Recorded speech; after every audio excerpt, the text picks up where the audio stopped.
Hello दोस्तों, वैदिक ज्ञान वस्तु चैनल पर आपका स्वागत है। आप सभी प्रेमियों को चैत्र महीने में पड़ने वाली चैत्र नवरात्रि की ढेर सारी शुभकामनाएं। आज हम आपको बताएंगे कि चैत्र महीने में चैत्र नवरात्रि कब है, किस तारीख को है और कब से प्रारंभ हो रही है, तसियूस या 23 मार्च। और हम इस वीडियो में हम यह भी जानेंगे कि नवरात्रि का पूजन हमें किस करना है, किन महिलाओं को नवरात्रि का व्रत रखना है, किन महिलाओं को नहीं रखना है, व्रत के नियम क्या, पूजा के नियम क्या है। संपूर्ण जानकारी आज हम आपको इस वीडियो में देने वाले हैं भक्तों। तो वीडियो के अंत तक बने रहिए, बहुत ही लाभप्रद वीडियो है, बहुत ही लाभ मिलेगा। दोस्तों, जय माता दी। आज के इस वीडियो में हम बात करेंगे कि चैत्र नवरात्रि कब से आरंभ हो रही है और नवमी कब रहेंगी, राम नवमी कब मनाई जाएगी, किसी दिन चरण नवरात्रि समाप्त होगी। चैत्र नवरात्रि पूरी होते हैं, माता की चौकी की स्थापना करते हैं, कलश करते हैं, अखंड ज्योत जलाते हैं। वह सब कार्य किस दिन करना है, किस समय करना है, शुभ मुहूर्त क्या रहेगा और क्या रहेंगी, विधि या संपूर्ण जानकारी आपको इस वीडियो के माध्यम से प्रदान करेंगे। चैत्र नवरात्रि बहुत ही जल्द आरंभ होने वाली है, क्योंकि फाल्गुन माह समाप्त होने को है। होलिका के साथ ही फाल्गुन समाप्त हो जाएगा और छठ का महीना आरंभ हो जाएगा। क्योंकि हम आप सभी जानते हैं कि हिंदू कैलेंडर जो है आरंभ होता है, नए संबंध के अनुसार निर्धारित होता है कि नए संबंध जो है वह हमारे लिए कैसा। नवरात्रि बहुत अधिक महत्वपूर्ण होती है। इन नवरात्रि में माता के 9 रूपों का पूजन किया जाता है। 9 दिन तक आराधना की जाती है। कुछ लोग पूरे 9 दिन के व्रत रखते हैं, कुछ प्रेमी भक्त पहले और अंतिम व्रत रखते हैं, कोई जोड़ा रखते हैं। सभी की अपनी अपनी रिवाज हैं। 9 दिन होते हैं, ये बहुत महत्वपूर्ण होते हैं। इन 9 में जो माता के 9 रूपों की पूजा करता है, माता रानी के सभी दुखों को हर लेती है, उसके जीवन के सारे संकट नष्ट हो जाते हैं और माता के आशीर्वाद से उसके सभी जानकारी आरंभ करते हैं। आने वाले चैत्र नवरात्रि से संबंधित की कब है, चैत्र नवरात्रि और पूजा विधि, घट स्थापना आदि। निवेदन है कि यदि वीडियो थोड़ा सा भी अच्छा लगे उसे एक बार लाइक अवश्य कर दीजिएगा। हम यहां पर जो भी जानकारी देती है शास्त्रों पर आधारित होती है, प्राणों में वर्णित होती है। और ज्योत आप चाहे तो किसी बड़ी कटोरी में भी बनाकर जला सकते हैं, अन्यथा आप एक बड़ा दीपक ले सकते हैं। अखंड ज्योत जलाने के लिए अगर आप 9 दिन तक जलाना चाहते हैं तो उसमें करीब 1 किलो घी कम से कम लगेगा, तो वहां आप लेकर रख लीजिएगा। कलश स्थापना के लिए कलश ले लीजिएगा। मिट्टी का काला सांप ले सकते हैं। मिट्टी का कलश नहीं तो आपके पास किसी धातु का कलश यदि आपके पहले से है।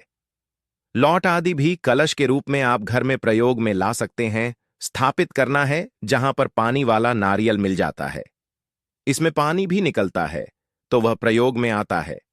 दिया की बात करेंगे, दूर दराज के क्षेत्र की बात करेंगे, तो वहां पानी वाला नारियल नहीं मिलता है।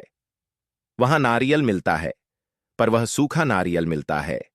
आप वह नारियल भी प्रयोग में ला सकते हैं, क्योंकि वहां वही उपलब्ध होता है। वैसा नहीं है कि कोई बोली की नहीं जाता वाला, पानी वाला नारियल ही लगेगा। क्षेत्र में उपलब्ध नहीं होता है, नारियल भी ले सकते हैं, तो नारियल इसमें लगेगा।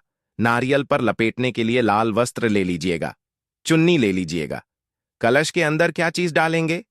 माता लक्ष्मी की सदा आपके घर में विद्वान रहती है, इसीलिए यह बहुत आवश्यक है।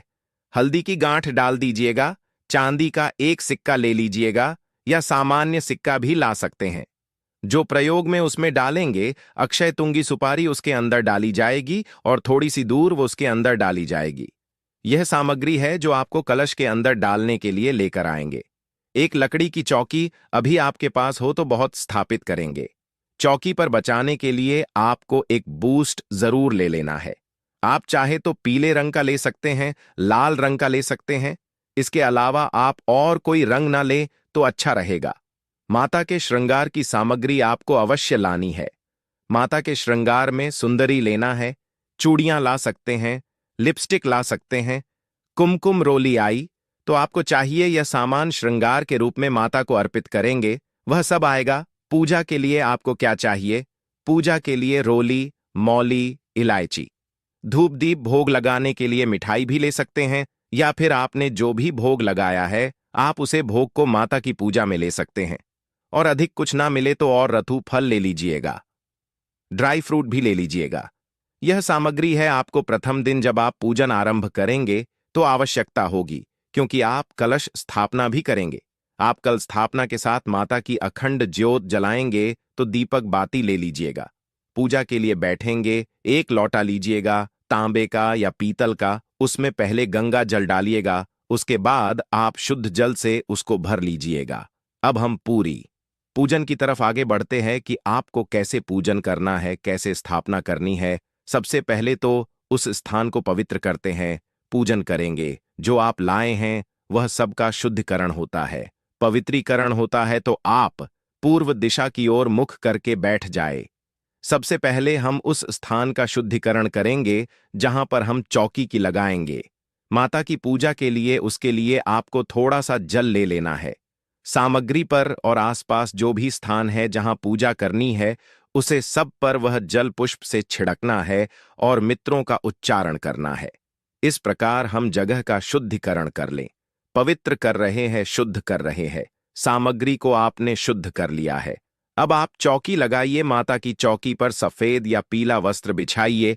ये चौकी नहीं है तो जो भी उपयुक्त स्थान है जहां पर आप जो चलने वाले हैं, खिचड़ी होने वाले हैं या कल स्थापित करने वाले हैं, उन पर सबसे पहले माता की तस्वीर को हम स्थापित करेंगे। माता को विराजमान करेंगे। अक्षत लीजिए, माता को आसान के रूप में आकर दीजिए और वहां पर आप माता की तस्वीर या प्रतिमा जो भी आपके पास है वहां रख दीजिए, विराजमान कर दीजिए। जो आपने जवारे बने हैं उनको आपको 1 या 2 घंटे पहले पानी में भिगो देना है। उसके बाद उनको निकाल लेना है। जो पात्र है मिट्टी का, उसको अच्छे से धो लीजिए, शुद्ध साफ कर लीजिए, उसमें रहता डालिए, रेत डाल के उसके ऊपर जो जो है वह डाल दीजिए। जो डालने के बाद एक छोटी सी हॉकी लेयर को नहा कर दीजिए। माता के दाईं तरफ में आप इसको स्थापित कर दीजिए, दाईं तरफ में रख दीजिए। इसके ऊपर आप कलश रख सकते हैं। अगर आप चाहे तो इसके ऊपर कलश रख सकते हैं। आप चाहे तो कलश अलग से भी स्थापित कर सकते हैं। अगर आप अलग से कल से स्थापित करें तो कलश के नीचे पहले या तो चावल रखिए या गेहूं रखिए और उसके ऊपर आप कलश को विराजमान कीजिएगा। कलश, गंगाजल मिलाइए। जो कलश के अंदर डालने की सामग्री हमने आपको बताई थी, उसमें हल्दी की गांठ, साबुत हल्दी, 1 रुपये का सिक्का या चांदी का सिक्का, कमल कट्टे यदि आपके पास हो तो ले लीजिए। सुपारी अवश्य डाल दीजिएगा और दूरवा आपके पास हो तो सुपारी सिक्का में हल्दी की आवश्यक है, जो इसमें डाली जाती है, बाकी आवश्यक नहीं है। अगर नहीं, कहीं भी हो तो कोई बात नहीं, ऊपर से ढक दीजिए, उसमें थोड़े चावल कर दीजिए। पूर्ण पात्र में उसके ऊपर अब हम श्रीफल स्थापित करेंगे। नारियल के ऊपर आप चुनरी है, चुनरी लपेट दीजिए, या फिर कलवा है या सफेद धागा है, उसको नारियल उसके चारों तरफ लपेट दीजिए और उसे स्थापित कर दीजिए। नारियल का जो मुख है ना, वह आपकी तरफ होना चाहिए। नारियल का मुंह आपकी तरफ होना चाहिए। इस प्रकार से उसको रख दीजिए। कलर्स के ऊपर अब आप जोत जलाएंगे तो जोत बना लीजिए। जो भी बाद में बड़ा दीपक ऑफलाइन है, बड़े दीपक में भांटी लगाइए और वहां किस पत्र में लगाइए, उसके अंदर घी भर लीजिए। उसके अंदर भी आपको आसान स्वरूप चावल रखने होंगे, जहां पर आप ज्योत स्थापित करेंगे, जो कि हमें 9 दिन तक चलानी है। तो उसे ज्योत के नीचे आपको आसान स्थापित करना है। आसन के रूप में आप चावल ले लीजिए, थोड़े चावल रखिए और उसके ऊपर ज्योत को स्थापित करना है। आसन के रूप में आप चावल ले लीजिए, थोड़े चावल रखिए और उसके ऊपर ज्योत को स्थापित कर दीजिए। भगवान गणेश की प्रतिमा स्थापित कीजिए। इस प्रकार से यह पूजा के लिए आपकी संपूर्ण जो वस्तुएं हैं, आवश्यक प्रक्रिया है, वह पूर्ण हुई है। अब हम पूजन आरंभ करेंगे। सबसे पहले संकल्प होगा, उससे पहले जलज पानी होगी। तो आप आसन पर बैठिए, बैठे पृथ्वी पर हाथ लगे और माता पृथ्वी से प्रार्थना करें। हम मंत्र बोलते हैं, पृथ्वी दयाद्रता, लोक देवी तो विष्णुनाथ तथा महादेवी पवित्र गुरु आसमाप। यदि शादीशुदा है और जोड़े से पूजा करना संभव है तो अपना कट जुड़ा कर लीजिए। और अब हम जलाशमणी करेंगे। लोटे में जो जल भरा है या एक छोटा चम्मच डाल दीजिए। हम मंत्र बोलेंगे। आप सीधे हाथ में 1 चम्मच जल लेंगे और यह सब सामग्री लेने के बाद आपको एक दीप प्रज्वलित करेगा। है, अखंड ज्योति भी जलाना है आपके पास। तो धूप बनाया और धूप जलाए। नवरात्रि में अखंड ज्योति का बड़ा विशेष महत्व है। आप भले ही पूजा पाठ ना करें, व्रत ना रखें, लेकिन अगर आपने माता के लिए अखंड ज्योति 9 दिन तक जला दी तो आपकी किसी भी प्रकार की मनोकामना हो वैसे ही गिरपूर्ण हो और माता आपसे प्रसन्न हो जाएंगे और अपना आशीर्वाद आपको प्रदान करेंगे। इसके बाद हम व्रत का संकल्प करेंगे। संकल्प करने के लिए अपने सीधे हाथ में जल लीजिए, अक्षत लीजिए, 1 रुपये का सिक्का कम से कम रखिए। श्री विष्णु, श्री विष्णु, श्री विष्णु 3 बार बोलिए। अपना नाम, अपना गोत्र, जिस स्थान पर बैठकर आप संकल्प कर रहे हैं वहां का मकान नंबर, क्षेत्र का नाम, शहर का नाम, चैत्र माह से पक्ष, आयाम, पुण्यतिथि प्राप्त है। चैत्र नवरात्रि स्थापना, अखंड ज्योत्स स्थापना, व्रत पूजन संकल्पम शंकरी से मुझे श्री विष्णु शरण शरण संकल्प माता के चरणों में अर्पित कर दीजिए। इसमें आप जो भी कर रहे हैं हमने सारी चीज बोली है। आप जो जो कर रहे हैं, व्रत कर रहे हैं तो व्रत के बारे में बोलिएगा। पूजन कर रहे हैं, पूजन के बारे में उसका वर्णन भी आपको संकल्प में करना चाहिए। संकल्प एक आवश्यक प्रक्रिया है तो उसका नहीं मिलता है। संकल्पित होकर ही पूजन करना चाहिए। इस प्रकार से है जैसे आप अपने खाते में पैसे जमा करेंगे तभी आपके पैसे आपके खाते में जाएंगे ना, यदि आप ऐसे ही किसी के खाते में जाएंगे। इसी प्रकार से जब आप पूजन कर रहे हैं, संकल्प में आपको लेकर ही संकल्प किया जाता है कि आप कौन है, कहां पर है, किस स्थान पर बैठे हैं, किस गोत्र से है, किस देश की पूर्ति के लिए क्या कार्य करें, यह करवाना है। तो संकल्प करके, संकल्प करने के बाद अब हम पूजन करेंगे। सबसे पहले गणेश जी का पूजन किया जाए। गणेश जी का पूजन आरंभ करते हैं। सबसे पहले गणेश जी का आह्वान कीजिए। जय गणेश जी महाराज की जय। गणेश जी का अपने आवाहन किया। अब हम गणेश जी का पूजन करेंगे। गणेश जी को आसन प्रदान कीजिए। आसन के लिए आप अक्षत वहां पर अर्पित कीजिए। एक जल दीजिए। ऐसा कीजिए कोई कटोरी गणेश जी के सामने भी रख दीजिए। सभी जगह पर एक पत्र रख दीजिए। एक चम्मच से जल छोड़ने जाएगा। इसके बाद आपको गणेश महाराज गैरोली कुमकुम से तिलक लगाना है, धूप दिखाना है और एक फूलों की माला अवश्य ही चढ़ा देना है। इसी के साथ साथ आपको गणेश जी को लड्डू का भोग लगाना है, क्योंकि गणेश जी को लड्डू बहुत ही अत्यंत प्रिय है। इस प्रकार आप गणेश जी गजानन महाराज की पूजा कर लेंगे। इसके बाद आपको माता का पूजन करना है, माता का पाठ करना है। पूरे श्रद्धा भाव से महिलाएं नवरात्रि का व्रत रखती है। इसके अलावा भी नवरात्रि का व्रत रख सकते हैं। नवरात्रि के व्रत में फलाहार कर सकते हैं। कुछ लोग होते हैं जो बिना फलाहार के ही व्रत रखते हैं, तो वह आप अपने हिसाब से रख सकते हैं। आरती में आप कपूर लेकर एक दीपक में रख लीजिए और प्रसाद के रूप में आप मिठाई लड्डू ले लीजिए और सुबह शाम माता की 9 दिनों तक आरती कीजिए और 9 दिन कम से कम 9 कन्याओं को भोजन करवाइए। 9 कन्याओं को अगर आपने भोजन कर दिया तो समझो नव दुर्गा माता ने आपके घर पूजन कर लिया। भोजन करने के बाद 9 कन्या को दक्षिण के रूप में कुछ न कुछ दीजिएगा और उन्हें एक चुन्नी लाल कलर की चुनरी, माता की चुन्नी कन्याओं को अर्पित कीजिएगा। पैर छूकर उनका आशीर्वाद लीजिए और जो आपने कलश स्थापित किया था उसे कलश को किसी पवित्र नदी में जाकर स्थापित कर दीजिए। इसी के साथ आपको, ताकि जो मूर्ति है उसको घर में नहीं रखता है, उसे मूर्ति को आप किसी पवित्र नदी में जाकर कलश के साथ में ही विसर्जित कर दीजिएगा।